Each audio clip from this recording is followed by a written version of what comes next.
Hello, Molly. Oi. Oi. Hello. Looking very fluffy today. It's been raining the last few days, so it's a little bit humid. So Molly is now on 4 different medications. She's on Thyronorm for her thyroid.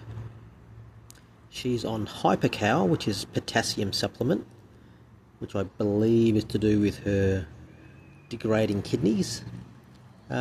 She started a drug called Pacatin, which I can't quite remember what it's for, but since we've had her on the Pacatin, she was urinating every hour and drinking like a fish.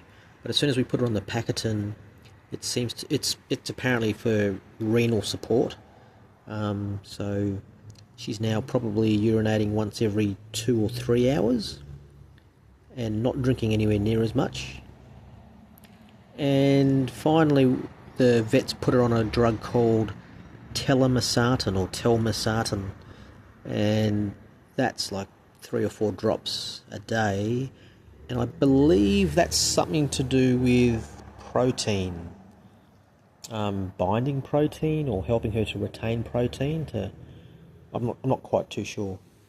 But since then, she seems to, I wouldn't say she's plumped up, but she has put on a little bit of weight, which in a kidney cat is a good thing.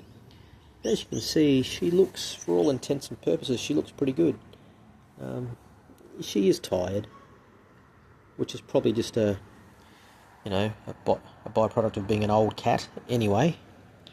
But she's looking good. She did have a flare-up of dandruff, but that seems to have cleared. I mean, we've been brushing, well, she let me brush her once or twice, but since she's been on the telmisartan, she seems to be doing a bit more grooming. So the dandruff has kind of cleared up by itself. She's not afraid to eat. And she's probably getting fed. I mean, we to give her the drug, like, she's not the sort of cat you can give drugs to, so you have to hide it in the food. You got to crush it up and mix it in with the wet food. And for the wet food, she's eating the Hills KD, Kidney KD, I think it's called.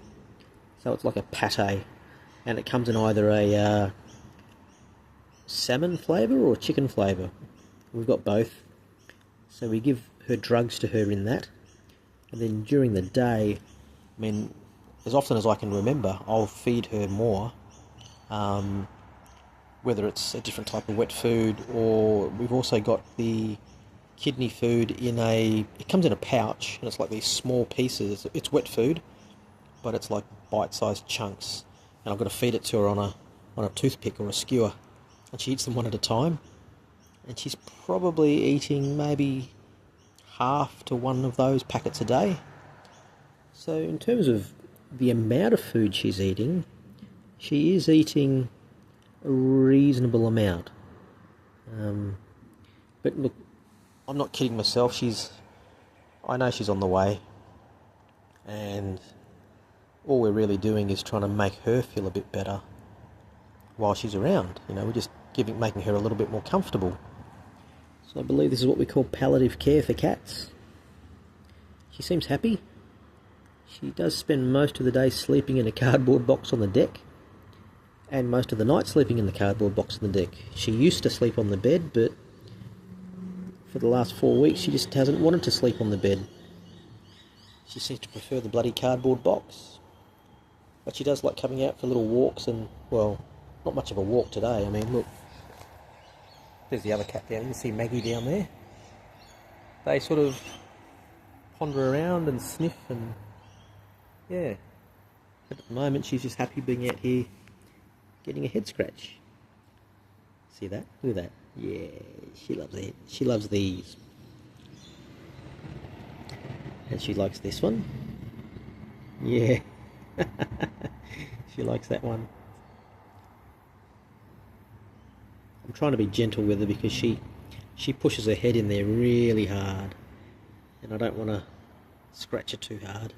She's an old lady. Look at that cat. You like your ears being rubbed, don't you? Eh? Look at you. I'm not sure when you turn 19. I mean, you're probably already 19, but we'll keep saying you're 18 for the time being.